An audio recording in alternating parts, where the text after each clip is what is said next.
Terve! Juomatestissä olisi Mönsterin Killer Brev Losa Mosa Riplesot. 300 milligrammaa kofeiinia.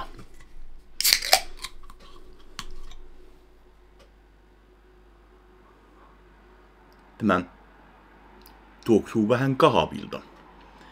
No, testataanpas.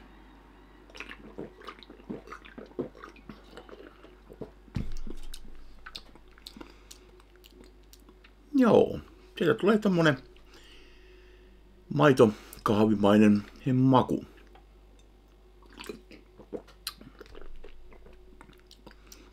Ja aika miellyttävä. Ei ole semmonen pistävä kahvimaku.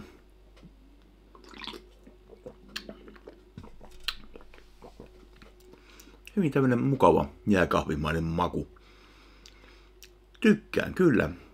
Tälle voisin arvosanaksi heittää semmosen 4/5. No niin, ja mukavat päivät. Se on morjes.